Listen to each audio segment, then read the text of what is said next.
ಇಲ್ಲ.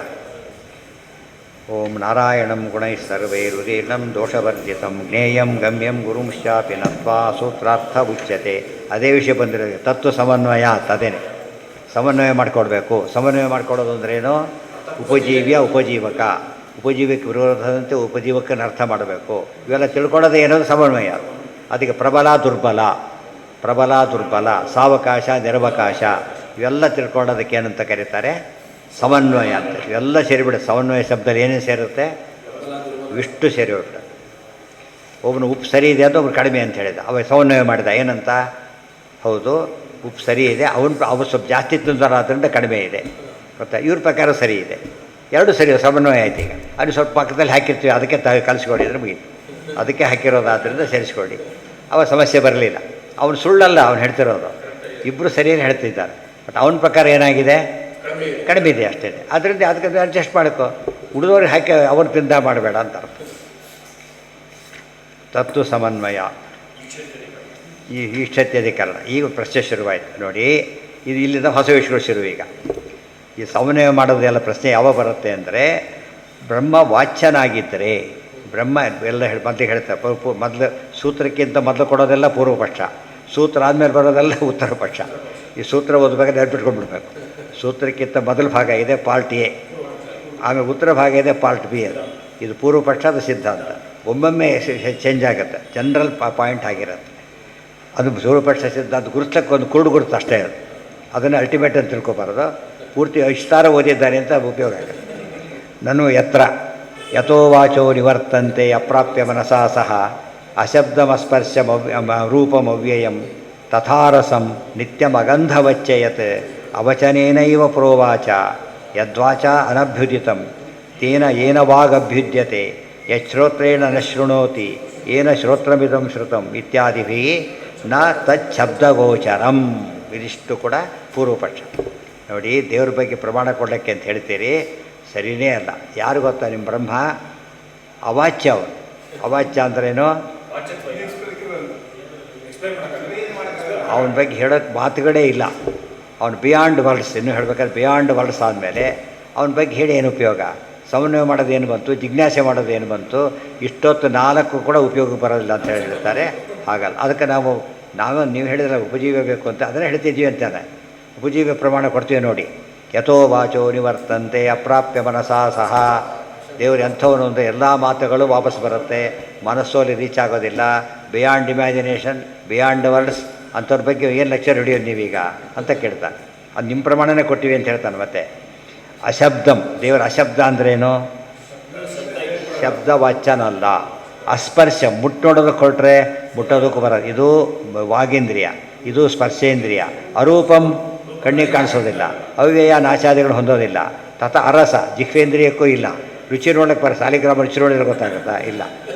ತಥ ಅರಸಂ ನಿತ್ಯಂ ಅಗಂಧವಚ್ಚ, ಗಂಧನೂ ಇಲ್ಲ. ಸೊ ಪಂಚೇಂದ್ರಿಯಗಳಿಗೂ ಅಗೋಚರ, ಗೊತ್ತಾಯ್ತಾ? ಆಮೇಲೆ ಮನಸ್ಸಿಗೂ ಅಗೋಚರ. ಇಂಥವ್ರ ಬಗ್ಗೆ ಡಿಸ್ಕಸ್ ಏನು ಮಾಡೋದು ಅಂತ ನೀವೀಗ? ಆದರೆ ಬ್ರಹ್ಮಸೂತ್ರಗಳೇ ಉಪಯೋಗ ಇಲ್ಲ ಸ್ಥಿತಿ ಬಂದುಬಿಡ್ತಾರೆ ಕೊನೆಗೆ. ಅವಚನೇನೈವ ಪರೋವಾಚ. ದೇವ್ರ ಬಗ್ಗೆ ಹೇಳಬೇಕಾದ್ರೆ ಒಂದೇ ಮಾತು, ಏನು ಗೊತ್ತಾ? ಮಾತಾಡದೆ ಮಾತಾಡಬೇಕಷ್ಟೆ. ಮಾತಾಡದೆ ಮಾತಾಡಬೇಕು ಅಂದ್ರೆ ಏನು? ಸುಮ್ಮನೆ ಕೊಡಬೇಕು ಅಂತ. ಅವಚನೇನೈವ ಪ್ರೋವಾಚ, ಮಾತಿಲ್ಲದೆ ಹೇಳಿದ, ಮಾತಿಲ್ಲದೆ ಹೇಳಿದ. ಅದರಿಂದ ದೇವ್ರ ಬಗ್ಗೆ ತೀರ ಅಲ್ಟಿಮೇಟ್ ಹೋದಾಗ ಏನಾಗುತ್ತೆ ಅಂತ ಕೇಳಿದರೆ ಮಾತು ನಿಂತು ಹೋಗಿಬಿಡುತ್ತೆ ಅಂತ. ದೇವ್ರ ಬಗ್ಗೆ ಹೇಳೋದಕ್ಕೆ ಬಾಲ್ಡ್ ಸಾಲದೆ ಹೋದಾಗ ಏನು ಮಾಡ್ತಾನೆ? ಸ್ತಬ್ಧನಾಗಿಬಿಡ್ತಾನೆ. ಈ ಸ್ಥಿತಿ ಬರುತ್ತೆ. ಯದ್ವಾಚ ಅನಭ್ಯುದಿತಂ, ಯಾವುದರಿಂದ ವಾಕ್ಯನಿಂದ ಯಾವುದು ತಿಳಿಯಲ್ಪಡೋದಿಲ್ವೋ, ಏನ ವಾಗ್ ಅಭ್ಯುದ್ಯತೆ, ಯಾರಿಂದ ಮಾತು ಬರುತ್ತೋ, ಶ್ರೋತ್ರೇಣ ನ ಶೃಣೋತಿ, ಕಿವಿಯಿಂದ ಯಾರನ್ನ ಕೇಳೋದಕ್ಕಾಗೋದಿಲ್ವೋ, ಏನ ಶ್ರೋತ್ರಮಿದಂ ಶ್ರುತಂ, ಯಾರಿಗೆ ಶ್ರೋತ್ರ ಗೊತ್ತೋ ಅಂತ ದೇವ್ರ ಬಗ್ಗೆ ಹೇಳಿದ ಮೇಲೆ ತಚ್ಛಬ್ದಗೋಚರಂ ನ, ದೇವರು ಯಾವುದಕ್ಕೆ ಸಿಗೋದಿಲ್ಲ? ಸಿಗೋದಿಲ್ಲ. ಆದ್ದರಿಂದ ನೀವು ಡಿಸ್ಕಷನ್ ಯಾವುದು ರೂಲ್ಡ್ ಔಟ್ ಅಂದರೆ ನಾ ಇತ್ಯಾಹ, ಸರಿಯಲ್ಲ. ಅದು ಸೂತ್ರ. ಈ ಸೂತ್ರಕ್ಕೆ ಇಷ್ಟೆಲ್ಲ ಕೊಡದೆ ಹೋದರೆ ಏನಾಗ್ತಿತ್ತು? ಈ ಸೂತ್ರನೇ ಅರ್ಥ ಆಗ್ತಿರಲಿಲ್ಲ. ಅದಕ್ಕೆ ಅದು ಹೇಳೋಕ್ಕೆ ಅವರೇ ಬರಬೇಕಾಗಿತ್ತು, ಬೇರೆಯವರಿಗೆ ಸಾಧ್ಯ ಇರಲಿಲ್ಲ. ಇಲ್ಲೊಂದು ಸ್ವಾರಸ್ಯ ಇದೆ ಮತ್ತೊಂದು. ಏನದು? ಅವರೇ ಏನು ಮಾಡಿಬಿಡ್ತಾರೆ, ಇದು ಕೊಡೋದೆಲ್ಲ ಕೆಲವನ್ನು ಹೊಂದಿಸ್ತಾರೆ. ಎಷ್ಟೋ ಕೆಲವು ಸೂತ್ರಕ್ಕೂ ಅದು ಸಂಬಂಧನೇ ಇರೋದಿಲ್ಲ. ಅವ್ರು ಹಾಕ್ಕೊಳ್ಳೋ ಪೂರ್ವಪಕ್ಷ ಬರೆಯೋ ಸೂತ್ರಾರ್ಥ ಒಂದಕ್ಕೊಂದು ಸಂಬಂಧನೇ ಇರೋದಿಲ್ಲ. ಅದಕ್ಕೆ ಮಾನ್ಯೋನ್ವಯೋ ಅನ್ಯೋನ್ಯ ಮಹೋದ ದೃಶ್ಯತೆ. ಈ ಪೂರ್ವಪಕ್ಷನೇ ಅಲ್ಲ ಅದು. ಕೆಲವು ಮುಂದೆ ಹೋಗ್ತಾ ಅರ್ಥ ಸಂಬಂಧ ಇರೋದಿಲ್ಲ, ಏನೇನೋ ಅಸಂಬದ್ಧ ವಿಚಾರ ಇರೋದು, ಅದು ಸರಿಯಲ್ಲ. ಪೂರ್ವಪಕ್ಷ ಮೊದಲು ಸೂತ್ರಕ್ಕೆ ಅನ್ವಯಿಸೋ ಪೂರ್ವಪಕ್ಷ ತಗೊಂಡು ಸೂತ್ರೋಕ್ತವಾದ ಉತ್ತರನ ಅದಕ್ಕೆ ಕೊಡಬೇಕು. ಅದು ಭಾಷ್ಯ ವ್ಯವಸ್ಥೆ. ಅದು ಇಲ್ಲೇ ಇಲ್ಲಿ ಕೆಲವಕ್ಕೆ ಮಾಡಿ ಆಮೇಲೆ ಎಲ್ಲೆಲ್ಲೋ ದಾರಿ ತಪ್ಪು ಹೋಗ್ಬಿಡ್ತಾರೆ. ಯಯೇ ತಸ್ಮಾತ್ ಜೀವಘನಾತ್ ಪರಾತ್ಪರಂ ಪುರಿಷಯಂ ಪುರುಷವೀಕ್ಷತೆ. ಇಲ್ಲ, ದೇವರು ವಾಚ್ಯನಾಗಿದ್ದಾನೆ ಅಂತ ಹೇಳ್ತಾರೆ. ವಾಚ್ಯನಾಗಿದ್ದಾನೆ. ಏನು ವಾಚ್ಯನಾಗಿದ್ದಾನೆ? ಶಬ್ದಗಳಿಂದ ವಾಚ್ಯನಾಗಿದ್ದಾನೆ ಅಂತ ಹೇಳ್ತಾ ಇದೆ. ಈಗ ಪರಮಾತ್ಮ ಯಾರು ಗೊತ್ತಾ? ಜೀವಘನಾತ್ ಪರಾತ್ಪರಂ ಪುರಿಷಯಂ ಪುರುಷವೀಕ್ಷತೆ. ಯಾವಾಗ ದೇವರು ನೋಡ್ತಾನಲ್ಲ, ಅದು ನೋಡ್ತಾನಲ್ಲ ಅಂತ ಹೇಳಿದ್ರಲ್ಲ, ನೋಡ್ತಾನೆ ಅಂದಮೇಲೆ ಏನಾಯ್ತು? ಈಗ ಪ್ರತ್ಯಕ್ಷ ಆಯಿತು, ಪ್ರತ್ಯಕ್ಷ ಅಂತ ಆಗ್ತಾಯ್ತು. ಈಗ ಅದೇ ರೀತಿ ಕೇಳ್ತಾನಲ್ಲ, ಒಂದೊಂದೇ ಶುರುವಾಯಿತು. ಅಂದಮೇಲೆ ಏನಾಗಿರ್ಬೇಕಾತ? ಅವಾಚ್ಯನಲ್ಲ. ಈಕ್ಷತೆ ನ ಅಶಬ್ದಂ. ಈಕ್ಷತೆ, ಈಕ್ಷತೆ ಅಂದರೆ ಅರ್ಥ ಈಕ್ಷಣೀಯತ್ವ. ನಿಮಗೆ ಕಣ್ಣಲ್ಲಿ ಕಾಣಲು ಪಡ್ತಾನೆ ಅಂದಮೇಲೆ ಅವನೇನಾಗಿರ್ಬೇಕಾಗ? ಇದು ಈಕ್ಷಣೀಯ ಅಂತ ಹೇಳಿದರೆ ಕಣ್ಣಿಗೆ ಕಾಣಬೇಕಾಗಿಲ್ಲ, ವಾಚ್ಯ ಅಂತಲೂ ಅರ್ಥ. ಅದಕ್ಕೆ ವಾಚ್ಯನ ಅವಾಚ್ಯ ಅಂತ ಕರೀಲಿಕ್ಕಾಗತ್ತೆ? ಸಾಧ್ಯ ಇಲ್ಲ. ಆತ್ಮನ್ನೇವ ಆತ್ಮಾನಂ ಪಶ್ಯೇತ್ ತಾಯ ವಿಜ್ಞಾಯ ಪ್ರಜ್ಞಾಂ ಕುರ್ವೀತ. ಇವೆಲ್ಲ ಮಾತಿರೋದ್ರಿಂದ ದೇವರು ಅವಾಚ್ಯನಲ್ಲ. ಅವಾಚ್ಯ ಅಂತ ಪೂರ್ವಪಕ್ಷ, ಅವಾಚ್ಯನಲ್ಲ ಅಂಥೇಳಿ ಉತ್ತರ. ಕಾರಣ ವಾಚ್ಯನಾಗಿರೋದ್ರಿಂದ ಅಂಥೇಳಿ. ಇತ್ಯಾದಿ ವಚನೈ ಈಕ್ಷಣೀಯತ್ವಾದ್ ವಾಚ್ಯಮೇವ ಇತ್ಯಾದಿ ಮಾತುಗಳಿಂದ ಅವನು ವಾಚ್ಯನಾಗಿರೋದ್ರಿಂದ ಪರಮಾತ್ಮ ವಾಚ್ಯನೇ ಆಗಿದ್ದಾನೆ. ಔಪನಿಷದತ್ವಾತ್ನ ಅವಚನೇನ ಈ ಕ್ಷಣ. ಔಪನಿಷದತ್ವಾತ್ ಉಪನಿಷತ್ತಲ್ಲಿ ಬಂದ ಮೇಲೆ ಅವಚನೇನ ಈ ಕ್ಷಣ ಅಲ್ಲ ಅದು. ಅದಕ್ಕೆ ಮುಂದೆ ಅರ್ಥ ಹೇಳ್ತೀವಿ ಅಂತ ಹೇಳ್ತಾರೆ. ನಾವೆಲ್ಲ ಇಷ್ಟೊತ್ತು ಸುಮ್ಮನೆ ಮಾತಾಡಿಲ್ಲ, ವೇದವಾಕ್ಯ ಕೊಟ್ಟು ಅವಾಚ್ಯ ಅಂತ ಹೇಳಿದ್ದೇವೆ. ನೀವೇನು ಹೇಳ್ತೀರಿ? ವಾಚ್ಯ ಅಂತ ಹೇಳ್ತೀರಿ. ಅದಕ್ಕೆ ನೀವೇನು ಮಾಡ್ತಿದ್ದೀರಿ? ಈಗ ನೀವು ವೇದವಾಕ್ಯ ಕೊಡ್ತಿದ್ದೀರಿ. ಆದರೆ ಒಂದೇ ವಸ್ತು ವಾಚ್ಯ ಅವಾಚ್ಯ ಎರಡೂ ಆಗಲಿಕ್ಕೆ ಸಾಧ್ಯ ಇಲ್ಲ. ಏನು ಮಾಡಬೇಕೀಗ ಅಂತ ಪ್ರಶ್ನೆ ಬಂದು ಹೇಳ್ತಾರೆ. ಏನೋ ಹೇಗೆ ಹೊಂದಿಸ್ಬೇಕು? ಅದು ಸಮನ್ವಯ. ಹೇಗೆ ಹೊಂದೋದು ಅಂತ ಕೇಳಿದ್ರೆ, ವಾಚ್ಯ ಹೌದು, ಪೂರ್ತಿಯಾಗಿ ವಾಚ್ಯನಲ್ಲ. ಸಾಕಲ್ಲೇನ ಅವಾಚ್ಯ. ನೀವು ಕೆರೆಗೆ ಈ ಕಡೆ ದಡ ಕಾಣುತ್ತೆ, ಆ ಕಡೆ ದಡ ಕಾಣುತ್ತೆ, ಅದು ಕೆರೆ. ಸಮುದ್ರಕ್ಕೆ ಆ ಕಡೆ ದಡ ಕಾಣೋದೇ ಇಲ್ಲ, ಕಾಣದೇ ಇರೋ ಭಾಗ ಅದು, ಕಾಣೋ ಭಾಗ ಇದು. ಸೊ ಕಾಣುತ್ತೆ ಹೌದು, ಕಾಣೋದಿಲ್ಲ ಹೌದು. ಈ ಸೈಡಿಂದ ಕಾಣುತ್ತೆ, ಆ ಸೈಡ್ ನೋಡೋಕ್ಕೆ ಬರೋದಿಲ್ಲ. ಇವತ್ತು ಚಂದ್ರ ಪೂರ್ತಿ ಒಂದು ಸೈಡ್ ಮಾತ್ರ ನೋಡ್ತಿರೋದು ನಾವು. ಚಂದ್ರ ಈ ರೀತಿ ಸುತ್ಕೊಂಡು ಹೋಗೋದಿಲ್ಲ, ಹೀಗೆ ಹೋಗ್ತಿರ್ತಾನೆ. ಆದ್ದರಿಂದ ಮತ್ತೆ ಹೀಗೆ ಬರ್ತಾನೆ, ಆ ಸೈಡ್ ಕಾಣಿಸೋದೇ ಇಲ್ಲ. ಗೊತ್ತಾಯ್ತಾ? ಫಾರ್ ಎವರ್ ಈ ಮನೆ ಅಲ್ಲಿ ಹೋಗಿ ನೋಡಬೇಕು, ಇಲ್ಲಿಂದ ನೋಡೋಕ್ಕೆ ಸಾಧ್ಯ ಇಲ್ಲ. ಅದು ದೇವರನ್ನ ಆ ರೀತಿ ನೋಡೋಕ್ಕೆ ಬರೋದಿಲ್ಲ. ಸಾಕಲ್ಲೇನ ಅವಾಚ್ಯ, ಟು ಸಮ್ ಎಕ್ಸ್ಟೆಂಟ್ ವಾಚ್ಯ. ವಿರೋಧ ಬರಲಿಲ್ಲ. ಈಗ ಅವರಿಗೆ ವಿರೋಧ ಬರುತ್ತೆ. ಅದಕ್ಕೆ ಏನು ಮಾಡ್ಕೊಂಡ್ಬಿಟ್ರು ಅವರು? ಆಬ್ಸಲ್ಯೂಟ್ಲಿ ಅವಾಚ್ಯ ಅಂತ ಹೇಳ್ತಾರೆ. ಆಬ್ಸಲ್ಯೂಟ್ಲಿ ಅವಾಚ್ಯ ಅಂತ ಹೇಳಿದ ಮೇಲೆ ವಾಚ್ಯತ್ವ ಬರೋ ಚಾನ್ಸೇ ಇಲ್ಲ. ಅದೊಂದು ವ್ಯೂ ಅಂತ ಹೇಳಬಾರ್ದು. ಯಾಕೆ ತಪ್ಪು ಅಂತ ಮುಂದೆ ಹೇಳ್ತಾರಲ್ಲ, ಅದೊಂದು ವ್ಯೂ ಅಲ್ಲ, ಅದು ರಾಂಗ್ ವ್ಯೂ. ಸರ್ವೇ ವೇದ ಯತ್ಪದಮಾಮನಂತಿ ವಚಾಂಶಿ ಸರ್ವಾಣಿ ಚ ಯದ್ವದಂತಿ. ಎಲ್ಲ ವೇದಗಳು ದೇವರನ್ನೇ ಹೇಳ್ತಾ ಇವೆ. ತಪಸ್ಸು ಮೊದಲ ಎಲ್ಲ ಕಾರ್ಯಗಳು ದೇವರಿಗೋಸ್ಕರ ಇವೆ ಅಂತ ಹೇಳಿದ ಮೇಲೆ ಅವಾಚ್ಯತ್ವ ಬರೋ ಪ್ರಸಂಗನೇ ಇಲ್ವಲ್ಲ. ವೇದೇಶ್ಚ ಸರ್ವೈರಹಮೇವ ವೇದ್ಯೋ ವೇದಾಂತ ಕೃದ್ವೇದ ವಿದೇವ ಚಾಹಂ. ಯಾವುದಿದು? ಭಗವದ್ಗೀತಾನೆ.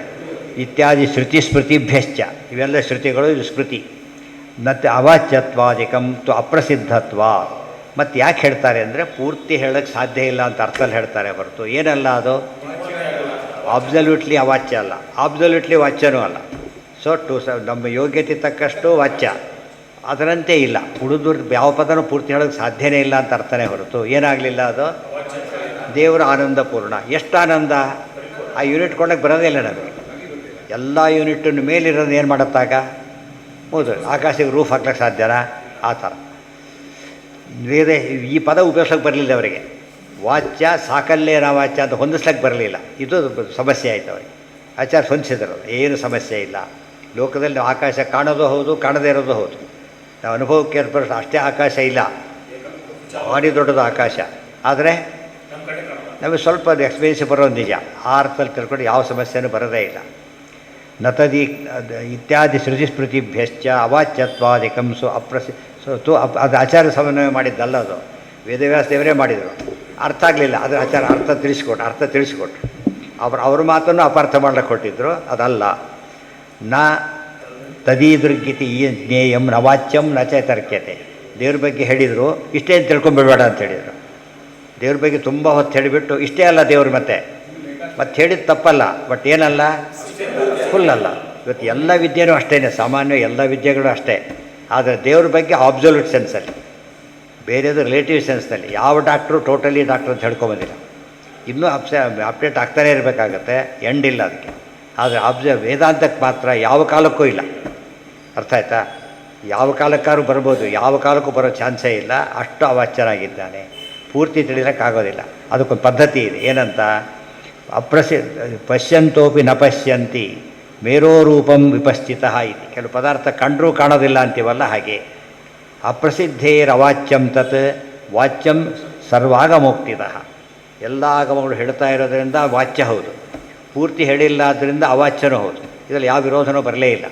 ಅತರ್ಕ್ಯಂ ತರ್ಕ್ಯಮಜ್ಞೇಯಂ, ತರ್ಕ ಮಾಡೋಕ್ಕೂ ಬರೋದಿಲ್ಲ, ತರ್ಕ ಮಾಡೋಕ್ಕೆ ಬರುತ್ತೆ ಒಂದು ಸ್ಟೇಟ್ವರೆಗೂ. ಜ್ಞೇಯಮೇವಂ ಪರಂ ಸ್ಮೃತಂ, ಹೀಗೆ ಪರಮಾತ್ಮ ಇರೋದರಿಂದ ಉತ್ತರ ಕೊಟ್ಟಾಯಿತು ಪುರಾಣಗಳೇ. ಇತಿ ಗಾರುಡೆ ನಚ ಅಶಬ್ದತ್ವಂ ಇತರ ಸಿದ್ಧಂ, ನಚ ಅಶಬ್ದತ್ವಂ ಇತರ ಸಿದ್ಧಂ. ಅಶಬ್ದತ್ವವನ್ನು ಉಳಿದವರು ಸಾಧಿಸಲಿಕ್ಕೆ ಬರೋದಿಲ್ಲ. ಮುಂದೆ ಹೇಳ್ತಾರೆ ಏನು ಅಂತೇಳಿ. ಆಗ ಒಂದು ಬುದ್ಧಿವಂತಿಕೆ ಮಾಡ್ತಾನೆ. ಅದು ಏನು ಅಂತ ನಾಳೆ ಇಷ್ಟಕ್ಕೆ ಒಪ್ಪಲಾತ, ಇನ್ನೂ ಕೆಲವು ಕಾರಣ ಕೊಡ್ತಾನೆ, ಅದಿಷ್ಟಕ್ಕೆ ಉತ್ತರ ಕೊಡ್ತಾರೆ. ಇದು ಇಲ್ಲಿಂದ ಒಂದೊಂದು ಸೂತ್ರ ಇಲ್ಲ. ಈಗ ಕೆಲವು ಹೆಚ್ಚು ಸೂತ್ರ ಇದೆ, ಕೆಲವು ಒಂದೊಂದು ಸೂತ್ರನೂ ಬರುತ್ತೆ. ದೀರ್ಘವಾಗಿ ಹೆಸರು ಮಾಡ್ತಾರೆ. ದೇವರಿಗೆ ವಾಚ್ಯತ್ವ ಸಮರ್ಥನೆ ಮಾಡ್ತಕ್ಕಂಥ ಅಪೂರ್ವ ಭಾಗ ಇದೆ. ಅದು ಹೇಳಿದ್ದನ್ನು ಕ್ಲಿಯರ್ ಮಾಡ್ತಾ ಹೋಗ್ತಾರೆ. ಅದು ನಾಳೆ. ಸರ್ವೇಂದ್ರಿಯ ಪ್ರೇರಕೇಣ ಶ್ರೀ ಪ್ರಾಣಪತಿನೇರಿತಃ ಯದವೋಚಮಹಂ ತೇನ ಪ್ರೀಯತಾಂ ಕಮಲಾಲಯ.